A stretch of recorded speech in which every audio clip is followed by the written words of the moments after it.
Hello friends, I am Ramgan Sharma.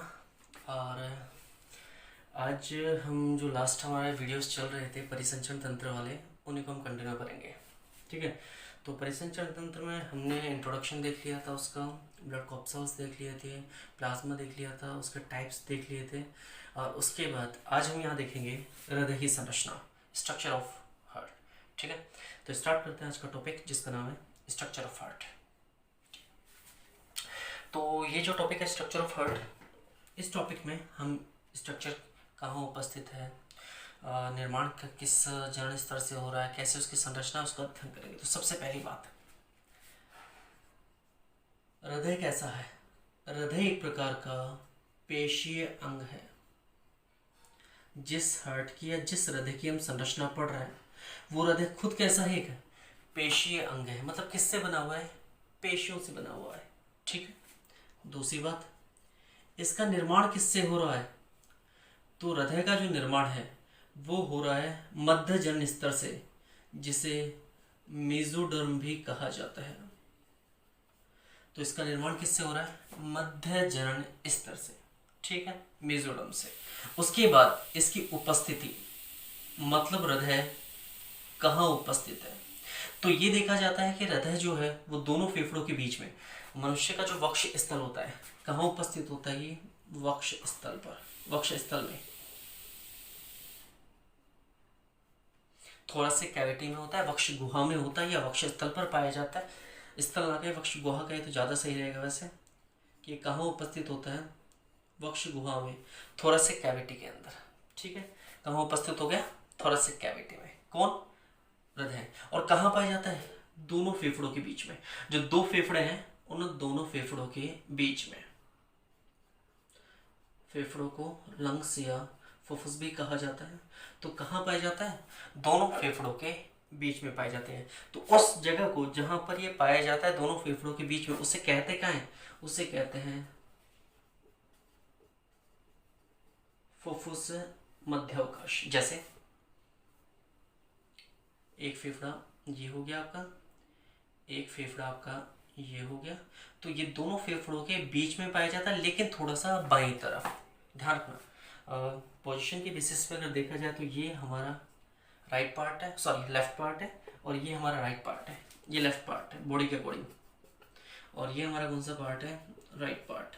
तो हृदय हमेशा किस तरफ होता है, बाईं तरफ होता है। तो बाएं फेफड़े के नीचे पाया जाता है थोड़ा सा। और कहाँ पाया जाता है, इस स्थान को कहाँ क्या कहते हैं, जहां पर ये पाया जाता है उसे कहते हैं फुफ्फुस मध्यावकाश। ठीक है। तो इसे कहा जाता है फुफ्फुस मध्यावकाश, जहां पर हृदय पाया जाता है। उस जगह का नाम है जहां पर हृदय उपस्थित होता है। किस गुहा में पाया जाता है, वक्ष गुहा में। हृदय कहाँ पाया जाता है, वक्ष गुहा में। और किसके बीच में, फेफड़ों के बीच में। उस जगह को क्या कहते हैं, फुफ्फुस मध्यावकाश। और किस तरफ होता है थोड़ा सा हमारे शरीर में, बाईं तरफ। अगर साइड की बात की जाए तो किस तरफ होगा, बाईं तरफ उपस्थित होगा। ठीक है। उसके बाद बात करते हैं इसकी स्थिति की, कि भी इसके आगे पीछे कौन है, क्या है। तो ये देखा जाएगा कि हृदय वक्ष गुहा में, वक्ष गुहा में जो हृदय उपस्थित है, उस हृदय के आगे की ओर, वक्ष गुहा में जो हृदय है उस हृदय के आगे की ओर एक संरचना पाई जाती है। इस संरचना को कहते हैं उरोस्थी, इंग्लिश में कहा जाता है स्टर्न। ये जो संरचना है, यहाँ पर हृदय है हमारे बाईं तरफ, तो ये जो संरचना है आगे की तरफ, एक अस्थि समान संरचना, इसे हमने क्या कहा, उरोस्थी या फिर स्टर्न। ये आगे की तरफ पाया जाता है। जैसे बात करिए वक्ष गुहा के, मान लीजिए वक्ष गुहा है, तो यहाँ पर क्या आ गया, ये फेफड़े आ गए। ठीक है।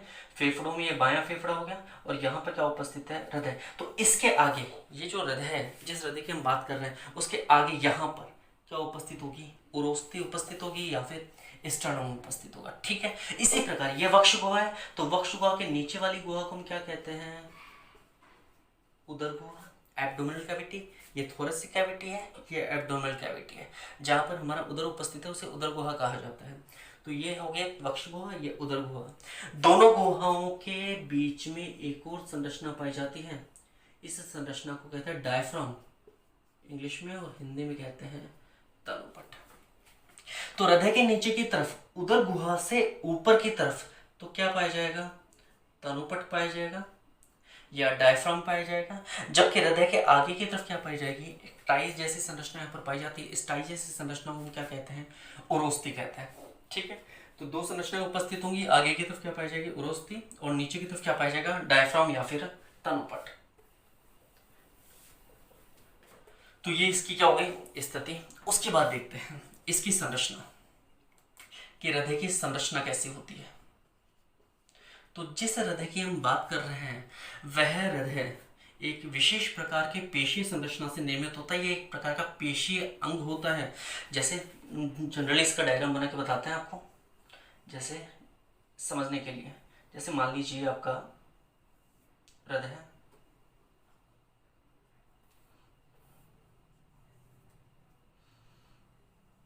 तो एक विशेष प्रकार की क्या है? ये एक पेशीय संरचना है। ये हृदय जो है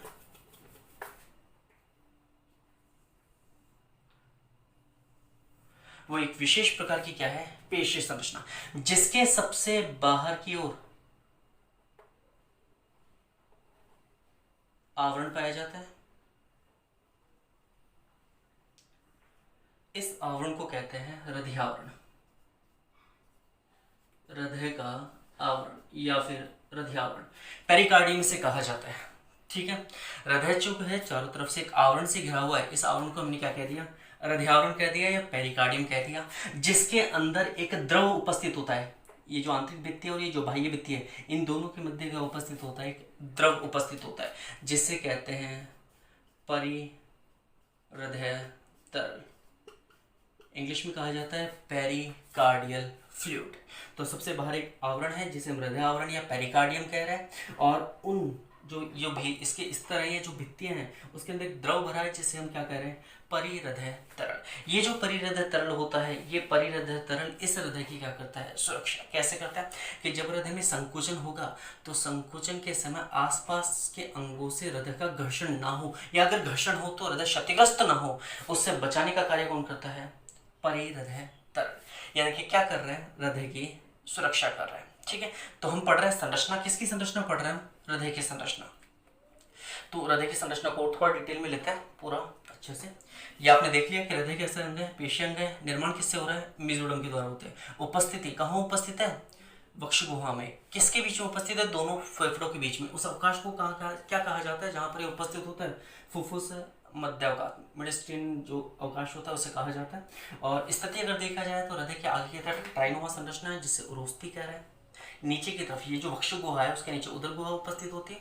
तो वक्ष गुहा और उदर गुहा को पृथक करने वाली संरचना को हम डायफ्राम या तनुपट कहते हैं। तो हृदय के नीचे की तरफ एक तनुपट पाया जाता है, जबकि आगे की तरफ क्या उपस्थित होता है? उरोस्थी उपस्थित होती है। उसके बाद हम ये देख रहे हैं इसकी संरचना। तो इसकी संरचना हम डिटेल में लेते हैं कि हृदय की संरचना किस प्रकार हो रही है। क्यों? क्योंकि यही आज का हमारा टॉपिक है, हृदय की संरचना। तो आराम से देखिए, धीरे धीरे समझिए, कोई प्रॉब्लम नहीं।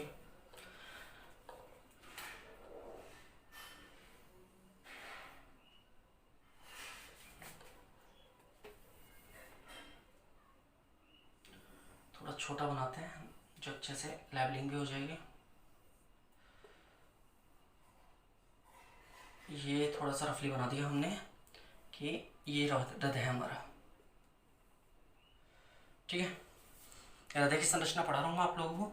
तो ये हृदय हो गया। मैंने आपको पहले ही बताया हृदय की संरचना में सबसे पहली बात मैंने आपको बताई कि हृदय के चारों तरफ क्या उपस्थित होगा? एक आवरण उपस्थित होगा।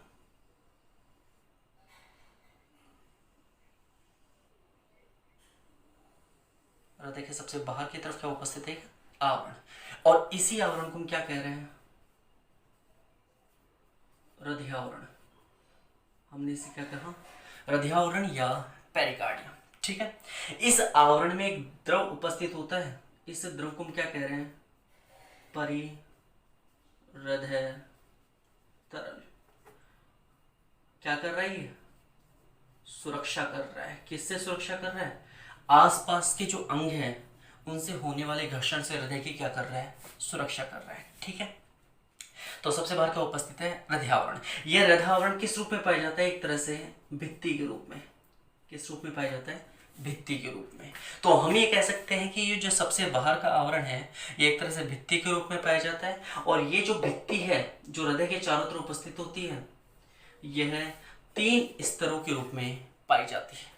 ठीक है। सबसे बाहर, ये जो सबसे बाहर भित्ति आपको दिख रही है, एक इसके नीचे एक और भित्ति होगी, एक सबसे अंदर की तरफ भित्ति होगी। तो सबसे बाहर का जो आवरण हृदयावरण, ये एक प्रकार की भित्ति होती है जो 3 स्तरों से मिलकर बनी होती है। हृदयावरण का जो सबसे बाहर की तरफ भाग होता है, ये जो सबसे बाहर की तरफ वाला भाग है, इसे कहते हैं अधिहृदय स्तर, इसे कहा जाता है अधिहृदय स्तर। क्या कहा इसे? अधिहृदय स्तर। और इंग्लिश में इसे कहते हैं पेरिकार्डियम। सबसे जो बाहरी स्तर है हृदय का, उसे कहते हैं अधिहृदय स्तर, और इंग्लिश में कहते हैं पेरिकार्डियम। किससे बना होता है? तंतुमय ऊतक का। किसका बना होता है? तंतुमय ऊतक।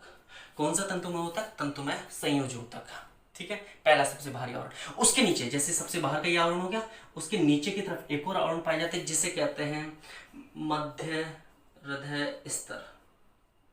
इसे कहा जाएगा मध्य हृदय स्तर, इंग्लिश में कहेंगे मायोकार्डियम।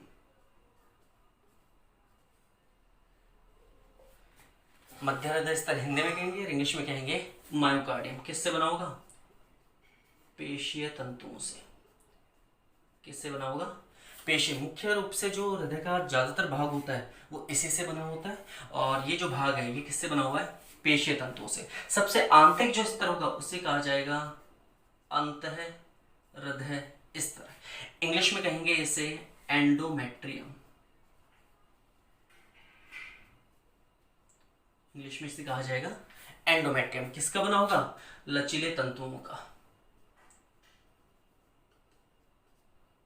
किसका बना हुआ होगा? लचीले तंतुओं का। तो जो सबसे बाहरी आवरण है, ये सबसे बाहरी आवरण एक भित्ति के रूप में उपस्थित है, और यही जो आवरण है बाहर वाला, वो 3 स्तरों का बना है। सबसे बाहर की तरफ होता है पेरिकार्डियम, उससे नीचे मायोकार्डियम, और उससे नीचे होता है एंडोकार्डियम। जो सबसे बाहरी स्तर है उसे पेरिकार्डियम हमने कहा है, हिंदी में इसे कहते हैं अधिहृदय स्तर, और ये तंतुमय ऊतक से बना होता है। दूसरे स्तर का नाम है मध्य हृदय स्तर, इंग्लिश में कहते हैं मायोकार्डियम, और पेशीय ऊतक उससे बना होता है। जबकि सबसे जो आंतरिक स्तर होता है उसे कहते हैं अंतर्हृदय स्तर, इंग्लिश में कहते हैं एंडोकार्डियम, और किससे बना हुआ होता है? लचीले तंतुओं से बना हुआ होता है। इस प्रकार सबसे बाहर क्या हो गया? एक आवरण हो गया। किस रूप में उपस्थित है? एक भित्ति के रूप में उपस्थित है। ठीक है, यहाँ इस आवरण के अंदर तंत्रिका कोशिकाएं नहीं पाई जाती। एक विशेष बात ध्यान रखना, नोट करके लिख लेना इस चीज को आप लोग, कि यहाँ पर इस आवरण के अंदर क्या नहीं पाई जाती हैं? तंत्रिका कोशिकाएं। तंत्रिका कोशिकाएं क्या होती हैं? यहाँ पर अनुपस्थित होती हैं। तंत्रिका कोशिकाएं नहीं पाई जाती, किंतु ये माना जाता है कि यहाँ पर स्वायत्त तंत्रिका तंत्र जो है, ऑटोनोमस नर्वस सिस्टम जो है, हिंदी में कहते हैं स्वायत्त तंत्रिका तंत्र, उसके क्या पाए जाते हैं? कुछ तंतु। स्वायत्त तंत्रिका तंत्र के कुछ तंतु क्या होते हैं? उपस्थित। तंत्रिका कोशिकाएं तो अनुपस्थित हैं, लेकिन जो स्वायत्त तंत्रिका तंत्र है उसके कुछ तंतु यहाँ पर पाए जाते हैं। इसलिए अपना नियंत्रण स्वयं करता है। पेशीजनित प्रकार का, इसका मायोजनिक प्रकार का नियंत्रण तंत्र पाया जाता है, जिसके आधार पर यह स्पंदन करता है। लेकिन तंत्रिका कोशिकाएं क्या होंगी? इसमें अनुपस्थित होंगी। इसके अलावा इसके अंदर रक्त केशिकाएं भी पाई जाएंगी। हृदय का जो आवरण है उसे रक्त को सप्लाई करने के लिए, रक्त भेजने के लिए क्या पाई जाएंगी? रक्त केशिकाएं पाई जाएंगी। और ये रक्त कोशिकाएं किसके साथ उपस्थित होंगी? संयोजी ऊतक के साथ। आपका हृदयावरण समाप्त। संरचना के अंदर हमारा जो पहला पॉइंट है, जिसे आप हृदयावरण के रूप में पढ़ रहे थे, वो आपका समाप्त। तो संरचना में सबसे पहले हृदय का आवरण देख लिया कि सबसे बाहरी आवरण आपका क्या कहला रहा है? यहाँ पर हृदयावरण कहला रहा है। किस रूप में पाया जा रहा है? भित्ति के रूप में पाया जा रहा है। कितने स्तर है इस भित्ति के? 3। पेरिकार्डियम, मायोकार्डियम और एंडोकार्डियम। पेरिकार्डियम जो है तंतुमय स्तर है, मायोकार्डियम पेशीय स्तर है, और एंडोकार्डियम जो है लचीले तंतुओं का बना हुआ होता है। ठीक है, यहाँ पर तंत्रिका कोशिकाएं नहीं पाई जाती, लेकिन स्वायत्त तंत्रिका तंत्र के कुछ तंतु क्या होते हैं? उपस्थित होते हैं। यहाँ पर रक्त कोशिकाएं भी पाई जाती हैं। किसके साथ? संयोजी ऊतक के साथ। ठीक है, हृदयावरण के अंदर एक तरल भरा होता है जिसे क्या कहते हैं? परिहृदय तरल। क्या कहते हैं? परिहृदय तरल। और ये क्या करता है? सुरक्षा करने का काम करता है। किसकी सुरक्षा करता है? हृदय की। किससे सुरक्षा करता है? घर्षण से। आसपास के अंगों से जो घर्षण होने वाला है हृदय को स्पंदन के समय, उस घर्षण से क्या करेगा? सुरक्षा। ठीक है, उसके बाद आगे देखिए, जिस हृदय की हम बात कर रहे हैं उस हृदय वो जो हृदय है मानव का, वो कितने कोष्ठों का बना होता है? 4 कोष्ठों का। कितने कोष्ठों का बना है? 4। 1 2 3 और 4, जिनमें से 2 ऊपर वाले जो छोटे कोष्ठ हैं, इन 2 कोष्ठों को कहा जाता है आलिंद। तो 2 तो यहाँ पर क्या पाए जाते हैं? आलिंद। एट्रियम भी इंग्लिश में कहा जाता है। जबकि नीचे की तरफ जो 2 बड़े कोष्ठ आपको दिखाई दे रहे हैं, उन्हें कहा जाता है वेंट्रिकल्स या फिर निलय।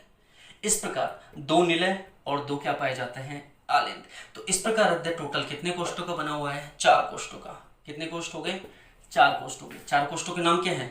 ये आलिंद, ये भी आलिंद, ये निलय, ये निलय। चूंकि ये जो हृदय है हमारे शरीर की स्थिति के आधार पर है, अतः ये वाला जो आलिंद होगा ये हमारे शरीर के आधार पर कैसा होगा? बाईं तरफ वाला, और ये वाला जो होगा वो दाहिनी तरफ वाला होगा। अतः इसे बायां आलिंद कहा जाएगा, इसे दायां आलिंद कहा जाएगा, इसे दायां निलय कहा जाएगा, इसे बायां निलय कहा जाएगा। इस प्रकार 2 निलय एवं 2 आलिंदों के द्वारा 4 कोष्ठीय किसका निर्माण होता है?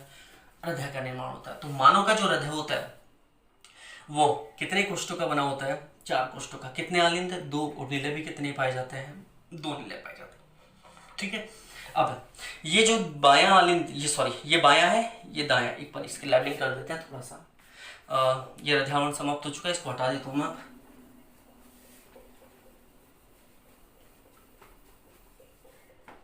उसके बाद देखते हैं आलिंद और निलय 4 कोष्ठों का जो बना हुआ है उसमें। ये है आपका बायां आलिंद, लेफ्ट एट्रियम। ये है आपका दायां आलिंद, राइट एट्रियम। ये है आपका बायां निलय, लेफ्ट वेंट्रिकल, और ये है आपका दायां निलय। ठीक है। तो इस प्रकार कितने कोष्ठ हो गए? टोटल है 4 कोष्ठ हो गए। ठीक, ध्यान रखना, ये दायां आलिंद, बायां आलिंद, दायां निलय और बायां निलय। दाएं आलिंद एवं बाएं आलिंद को एक दूसरे से पृथक करने के लिए ये जो संरचना है भाई, ये इधर दायां आलिंद है, ये इधर क्या है? बायां आलिंद। बीच में दिख रहा है आपको एक संरचना, इस संरचना को कहते हैं पट। क्या कहा जाता है? पट। सेप्टा है एक प्रकार का, अलग करने का काम कर रहा है दोनों चैम्बर्स को, दोनों कोष्ठों को, इसलिए हमने इसे क्या कह दिया? सेप्टा या फिर पट। किसके बीच में है? आलिंदों के बीच में। किसके बीच में है? आलिंदों के बीच में, इसलिए इसे हम क्या कहते हैं? अंतरा आलिंद पट। ये आलिंद अंतरालिंद पट है। 2 आलिंदों के बीच में जो पट एक इस दोनों आलिंदों को पृथक कर रहा है, इसको हमने क्या कह दिया? अंतरा आलिंद पट। इसी प्रकार दोनों निलय के बीच में भी एक पट पाया जा रहा है जो इन दोनों निलय को एक दूसरे से पृथक कर रहा है, तो इसे हम कहेंगे अंतरा निलय पट। ठीक है। इस प्रकार एक अंतरालिंद पट हो गए, एक अंतरानिलय पट हो गया। अब यहां पर जो अंतरा आलिंद पट है, इस पट में एक छोटा सा गड्ढा पाया जाता है, एक छोटा सा क्या पाया जाता है? गर्त। छोटा सा एक क्या पाया जाता है? यहां पर एक गर्त पाया जाता है। इस गर्त को कहा जाता है फोसा ओवेलिस।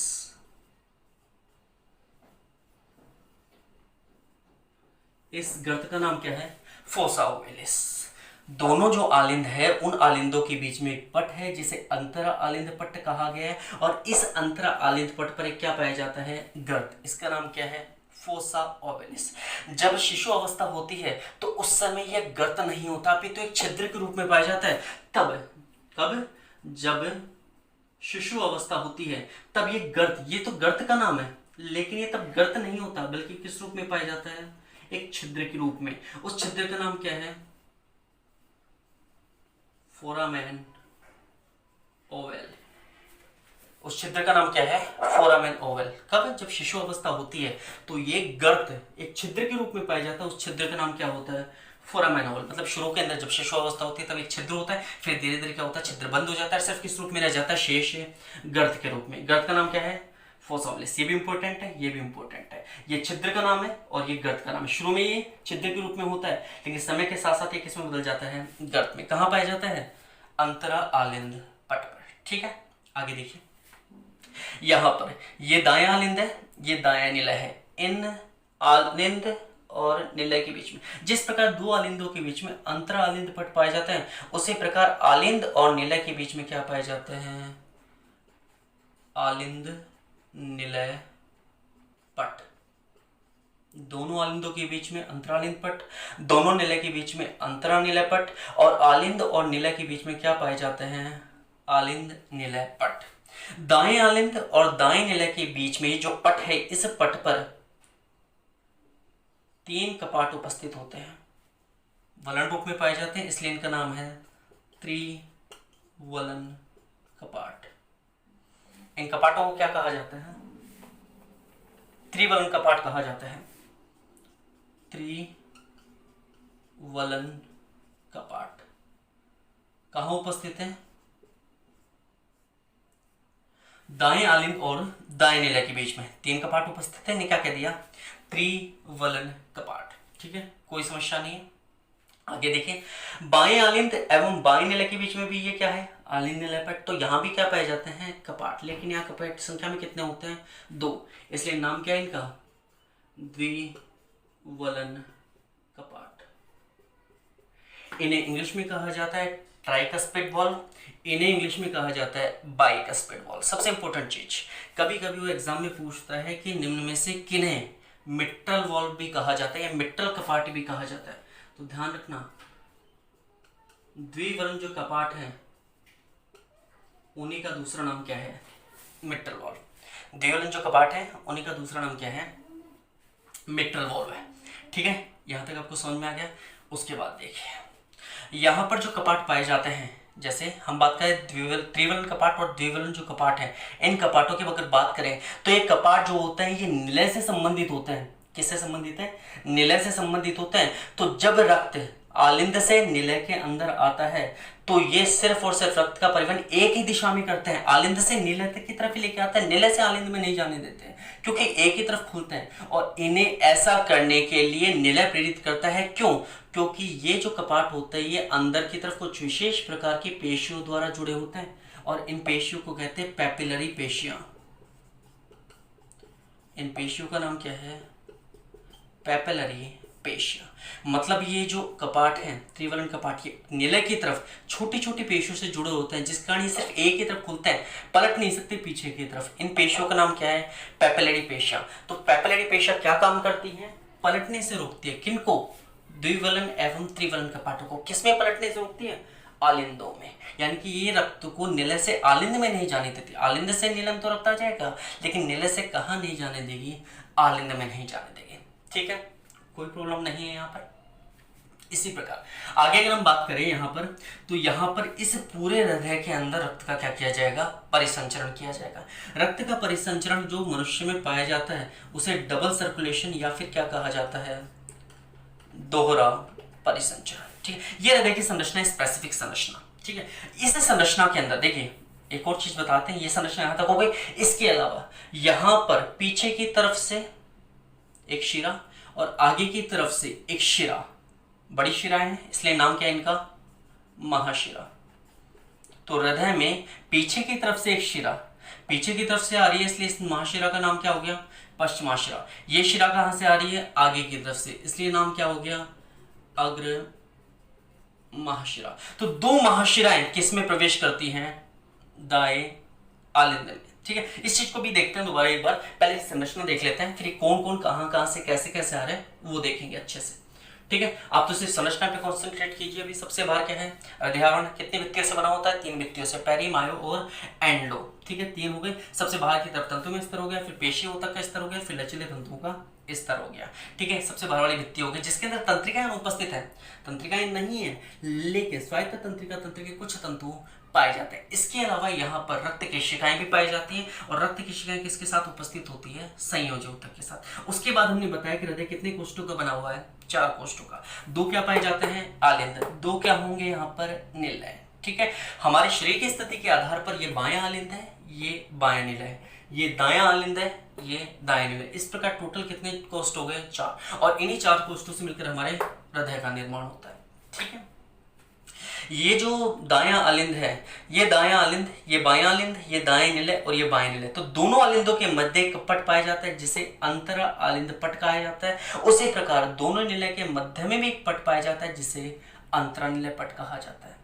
आलिंद और निलय के बीच में भी एक पट होता है जिसे आलिंद निलय पट कहा जाता है, जिसे आलिंद निलय पट कहा जाता है। ठीक है, तो यहां पर क्या होता है, जब शिशु अवस्था होती है तो जो अंतरा अलिंद पट होता है वहां पर एक छिद्र पाया जाता है शिशु अवस्था में। उस छिद्र का नाम क्या है, फोरामेन ओवल। लेकिन जैसे जैसे आयु बढ़ती जाती है छिद्र बंद हो जाता है और किस रूप में उपस्थित होता है, कि गर्त के रूप में। इस गर्त का नाम क्या है, फोसा ओवलिस। ठीक है, इसी प्रकार जो अंतरा आलिंद पट है वहां पर जो दाएं भाग की तरफ है, दाएं आलिंद और दाएं निलय के बीच में जो अंतरा आलिंद पट आलिंद निलय पट है, वहां पर 3 कपाट पाए जाते हैं जिसे त्रिवलन कपाट या ट्राइकस्पिड वॉल कहा जाता है। जबकि बाएं आलिंद एवं बाएं निलय के बीच में 2 कपाट पाए जाते हैं जिन्हें द्विवलन कपाट कहा जाता है। और इन्हीं द्विवलन कपाटों का दूसरा नाम क्या है, मिट्रल वॉल्व है।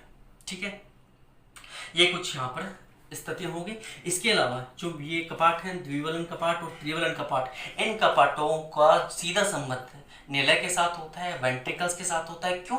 क्योंकि कपाट विशेष प्रकार की पेशियों से निलय के साथ जुड़े होते हैं जिन्हें पेपिलरी पेशियां कहा जाता है। क्या कहा जाता है, पेपिलरी पेशियां। क्या काम करती हैं, पलटने से रोकती है इन कपाट। जैसे रक्त यहाँ आ जाएगा तो इस रक्त को नीचे की तरफ तो लेके आएंगे, लेकिन वापस ऊपर की तरफ जाने से क्या कर देंगी, रोक देंगे। क्योंकि विपरीत दिशा में नहीं खुलेगा, सिर्फ एक ही दिशा में खुलेगा। तो इन कपाटों को नीचे की तरफ या एक ही तरफ खोलने में सहायता करने का काम कौन करती है, पेपिलरी पेशियां। यानी कि कुछ विशेष प्रकार की पेशियां होती हैं जो इन कपाटों से संबंधित है और किससे जुड़ी हुई होती हैं, निलय से। ठीक है, इसकी संरचना को आगे बढ़ाते हैं। इसके बाद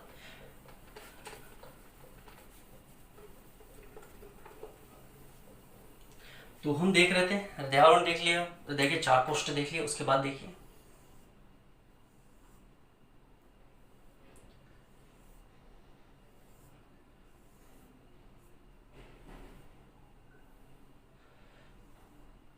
ये जो हृदय है,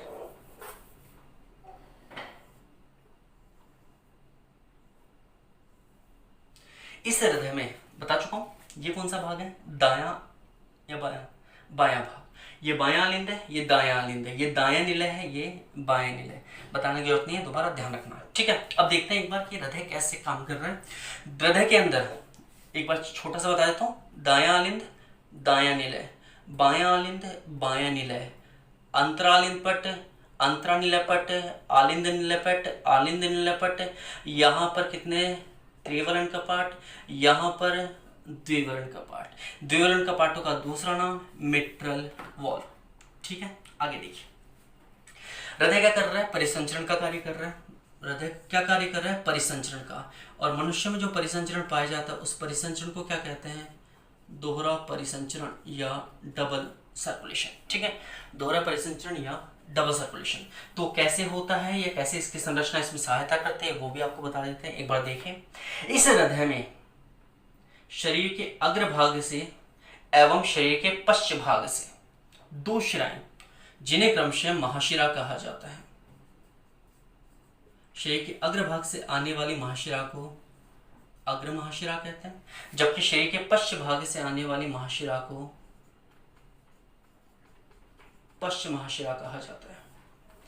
तो 2 महाशिराएं यहां पर अशुद्ध रुधिर को कहां लेके आती हैं, दायां अलिंद। ये दायां अलिंद है। तो शरीर के अग्रभाग, जैसे आपका शरीर है, इस शरीर के आगे के भाग से अशुद्ध रुधिर अग्र महाशिरा से होते हुए दायां अलिंद में आएगा। शरीर के पीछे वाले भागों से अशुद्ध रुधिर पश्चिम महाशिरा द्वारा दायां अलिंद में आएगा। ये जो पश्चिम महाशिरा है ये भी पीछे से यहाँ आकर खुलती है, कहाँ आकर खुलती है, दाएं अलिंद में।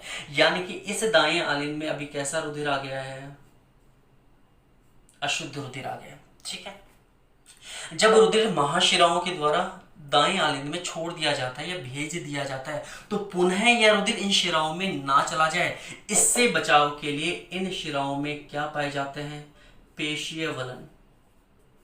इन शिराओं में क्या उपस्थित होते हैं, पेशीय वलन। कि जब रक्त इन शिराओं के द्वारा यहाँ दाएं अलिंद में आ जाएगा तो उसके बाद गलती से वापस ना चला जाए इन शिराओं में अशुद्ध रुधिर, उससे बचने के लिए यहाँ पर क्या पाए जाते हैं, पेशीय वलन। किस में पाए जाते हैं, शिराओं में। तो अशुद्ध रुधिर कहाँ गया है? दाएं आलिंद में। दाएं आलिंद से इस अशुद्ध रुधिर को कहाँ भेजा जाएगा साहब? दाएं निलय के पश्चात। किससे भेजा जाएगा? त्रिवर्ण कपाटों से। मैं पहले ही बोल चुका हूं कि एक दिशा होते हैं, एक ही दिशा में खुलते हैं, अतः रक्त कहां से कहां आएगा? दाएं आलिंद से दाएं निलय के बीच में।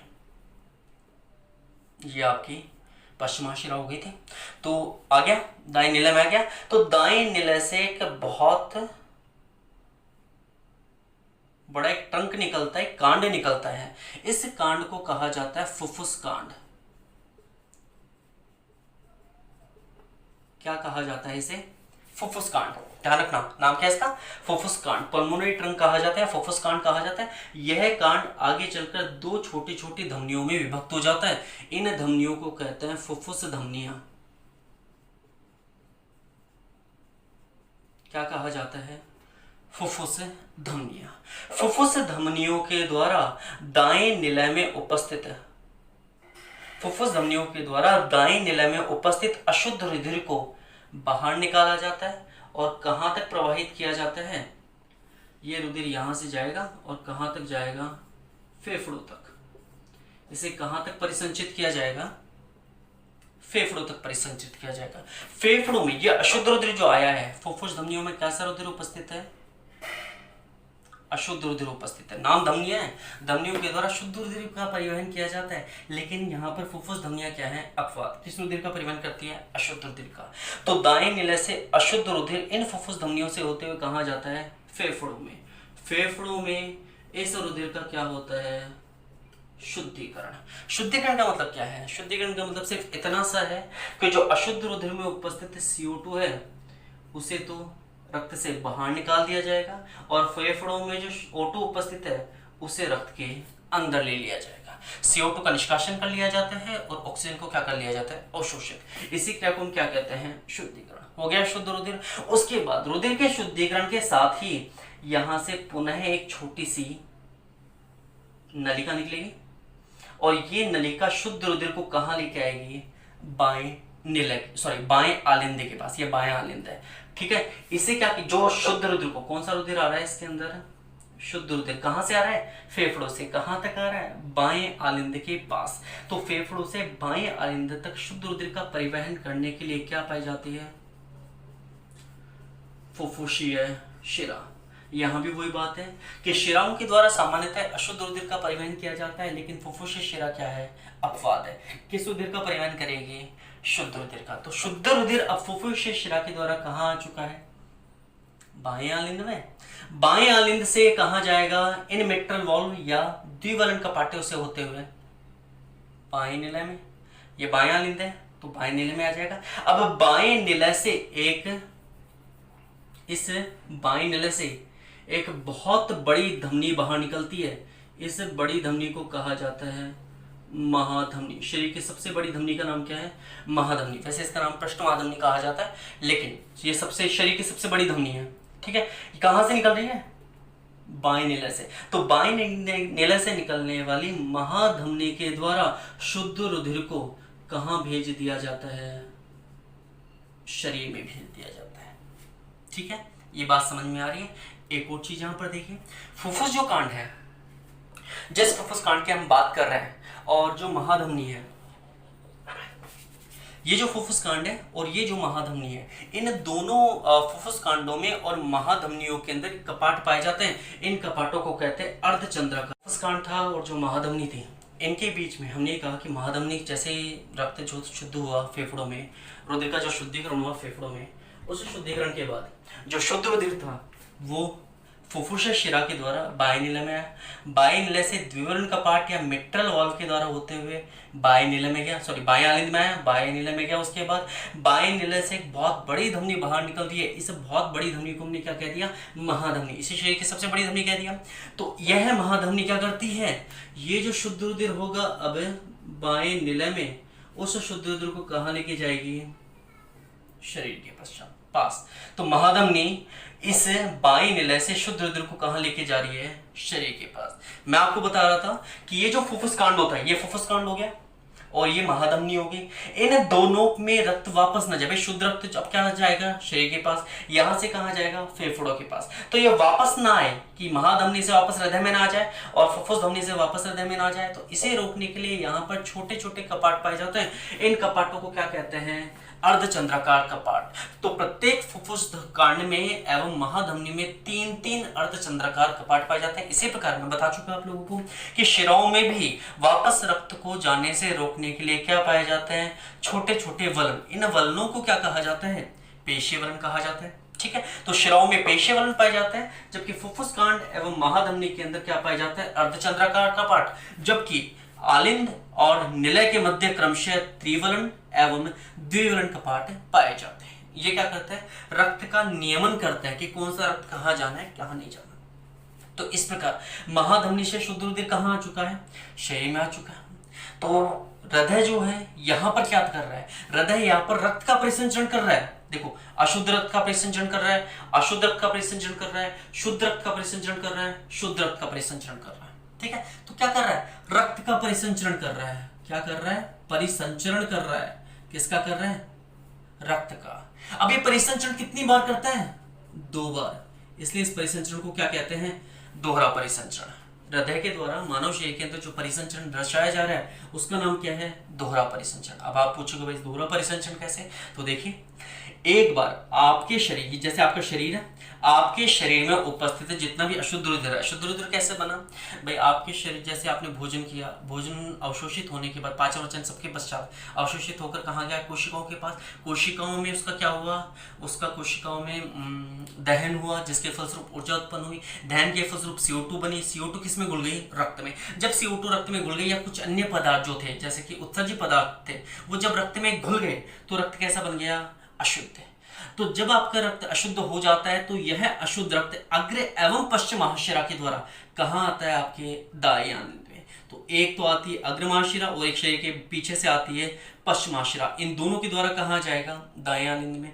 दाएं आलिंद से दाएं निलय में, दाएं निलय से क्या निकलेगा, फुफ्फुस कांड, पल्मोनरी ट्रंक। ये फुफ्फुस कांड फुफ्फुस धमनी में बढ़कर कहां तक जाएगा, फेफड़ों तक। तो दाएं निलय में उपस्थित अशुद्ध रुधिर को फुफ्फुस कांड फुफ्फुस धमनियों की सहायता से कहां तक पहुंचाता है, फेफड़ों तक। फुफ्फुस धमनी यहाँ पर अपवाद है, फुफ्फुस धमनी है, धमनी मतलब शुद्ध रक्त का परिवहन करना चाहिए पर करते कैसा है, अशुद्ध रक्त का परिवहन। फेफड़ों में क्या हुआ, रुधिर का शुद्धिकरण, CO2 को बाहर निकाल लिया, ऑक्सीजन को वापस ग्रहण कर लिया।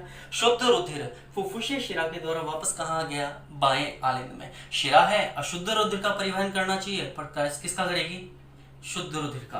तो यहाँ पर ये भी क्या है, अपवाद है कि फुफ्फुसीय शिरा शुद्ध रुधिर को फेफड़ों से कहाँ लेके आएगी, बाएं आलिंद में। बाएं आलिंद से ये जो रुधिर होगा ये कहाँ जाएगा, द्विवलन कपाट से बाएं निलय में, और बाएं निलय से एक बड़ी महाधमनी निकलेगी जो इसे वापस कहाँ तक लेके जाएगी, शरीर से। तो शरीर से अशुद्ध रुधिर हृदय के पास गया, हृदय से अशुद्ध रुधिर फेफड़ों के पास गया, फेफड़ों में रुधिर का शुद्धिकरण हुआ, शुद्धिकरण के पश्चात शुद्ध रुधिर कहाँ पर आया, हृदय के पास, और हृदय से वापस कहाँ गया, शरीर के पश्चात। इस प्रकार हृदय एक बार, प्रथम बार, हृदय क्या कर रहा है, प्रथम बार में रुधिर को फेफड़ों तक भेज रहा है फुफ्फुसीय धमनी की सहायता से। ठीक है, और अगली बार जब ये शुद्ध होकर रुधिर वापस हृदय में आ गया तो द्वितीय बार में, दूसरी बार में, सेकंड टाइम ये इसे कहां भेज रहा है, सेकंड टाइम ये इसे कहां भेज रहा है, शरीर के पास।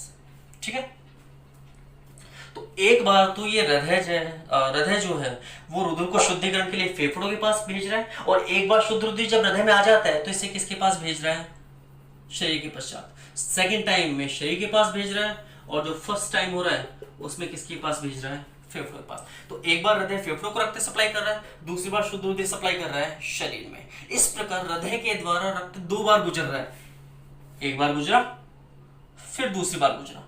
एक बार आया रक्त फेफड़ों में चला गया, फिर फेफड़ों से आया हृदय में, और फिर हृदय से शरीर में चला गया। इस प्रकार हृदय से 2 बार गया, एक बार देखो फेफड़ों के पास गया, फिर फेफड़ों से वापस आया, फिर वापस शरीर के पास गया। तो 2 बार गुजर रहा है, इसलिए इसे क्या कहते हैं, दोहरा परिसंचरण तंत्र। तो मानव के अंदर दोहरा परिसंचरण तंत्र पाया जाता है, वह परिसंचरण तंत्र जिसमें रक्त हृदय से कितनी बार गुजरता है, 2 बार, उसे क्या कहते हैं, दोहरा परिसंचरण तंत्र। ठीक है, अब ये दोहरा परिसंचरण तंत्र कैसा होता है, इसका रिप्रेजेंटेशन कैसा होता है, इसे कैसे बनाते हैं, कैसे समझाते हैं, वो वैसे समझाते ऐसे ही जैसे ये है, लेकिन इसको एक ग्राफिकल रिप्रेजेंटेशन से अगली वीडियो में वापस डिस्कस करेंगे। ठीक है, तो आज हमने पढ़ा हृदय की संरचना।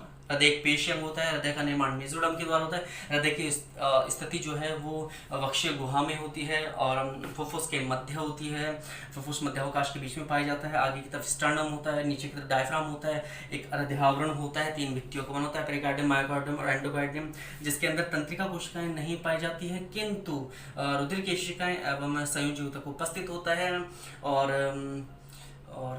मतलब स्वायत्त तंत्रिका तंत्र के तंतु वगैरह पाए जाते हैं। ये हो गया। उसके बाद 4 कोष्ठों का बना होता है, 2 आलिंद होते हैं ऊपर के नीचे, ऊपर की तरफ, और 2 नीचे की तरफ निलय पाए जाते हैं। आलिंद और दोनों आलिंदों के बीच में अंदरालिंद पट्ट होता है, जिसमें एक गर्त होता है। ये सबसे इंपॉर्टेंट चीज थी, जिसमें क्या होता है, गर्त। लेकिन जब शिशु अवस्था होती है तो ये गर्त नहीं होता, बल्कि क्या रहता है, एक छिद्र रहता है।